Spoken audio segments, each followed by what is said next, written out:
Welcome back to Fantasy Standouts and Disappointments. I'm your host, Landon Rhodes. Another week has come and gone in the NFL, and we're going to look back at the top 3 standout players from this past Sunday, as well as 3 guys who maybe disappointed you, maybe lost you a little bit of money. But we're going to start off at the top with the number 1 standout this week. It's Ravens quarterback Lamar Jackson.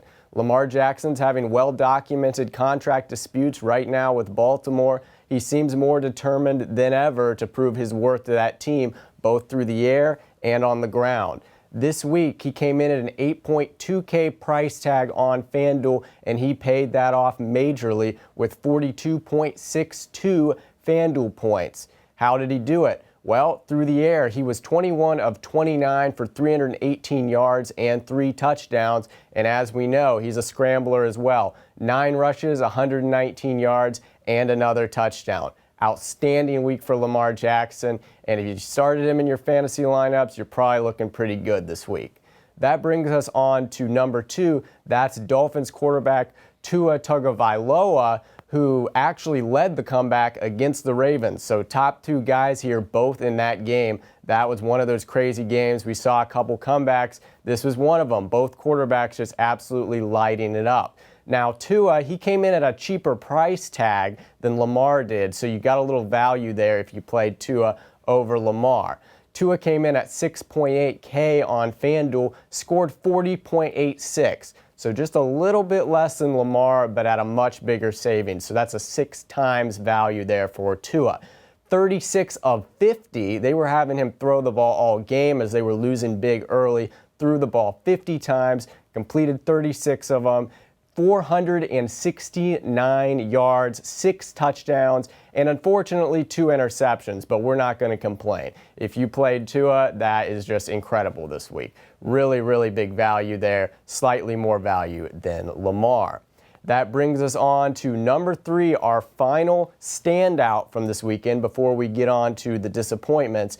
And our final standout is actually not one player, but a whole defensive unit. That is the Tampa Bay Buccaneers, who played the New Orleans Saints this weekend. Came in at a 4.2K price tag. You know, not bad. It's about middle tier as far as pricing on defense. I had a feeling coming into this one. Jameis Winston, man, he's like a modern Brett Favre. He's going to sling it for better or for worse. And this weekend, that was on the for worse side. We had a low-scoring game in New Orleans, and the defense came up with 6 sacks, 2 fumble recoveries, 3 interceptions, and 1 defensive touchdown for a total of 26 Fanduel points for a 4.2K price tag. Easily the best defense this weekend. And if you had Tampa Bay, you are in business. That defense, every week it seems like one defense just completely takes off. That was Tampa Bay this past weekend. All right, those are the top 3 standouts. Now we're going to have to look at the 3 disappointments who hopefully you did not start this week. Starting at number 1, a player who was drafted number 1 in many fantasy drafts. That's Jonathan Taylor. He's 10K on Fanduel, the most expensive running back. If you played him, you just had to hope he absolutely destroyed the Jaguars. Unfortunately, not only did he not destroy the Jaguars, the Jags actually ran all over the Colts, 24-0, which led to the Colts abandoning the run game pretty early, and Taylor just did not have a good day at all. He ended up with 9 carries for 54 yards and a catch for 9 yards. That is not getting it done. 6.8 fantasy points, 0.7 times value. Not good at all, especially when you're paying that much for a player like that.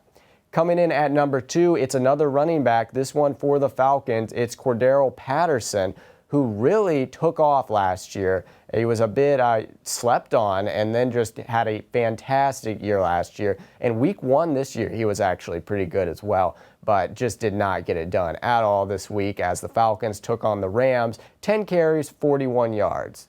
Just not getting it done.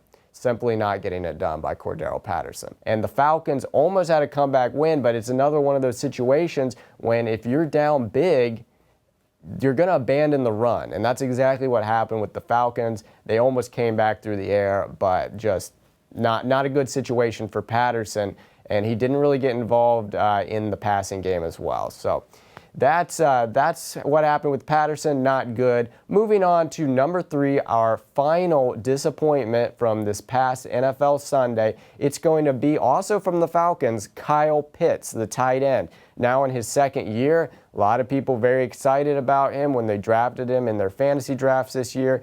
He was 5.9K on Fanduel, only put up 2.9 fantasy points, 0.5 times value. Just really atrocious all around. 2 receptions for 19 yards. And this is somewhat bizarre because, as I just mentioned, the Falcons had a hole to dig themselves out of against the Rams. So they were throwing it a ton, especially in the second half. Kyle Pitts is supposed to be one of their main targets. 2 catches all game. They had him blocking a lot. I honestly don't know. I don't know what led to this. I think there are some questions in Atlanta right now that the coaching staff needs to answer to, and they need to answer to the fantasy community. All right, that's going to do it for this week's episode of Fantasy Standouts and Disappointments. As always, I am your host, Landon Rhodes. Can't wait to watch another Sunday of NFL football and bring you next week's episode. Until next time, have a good one.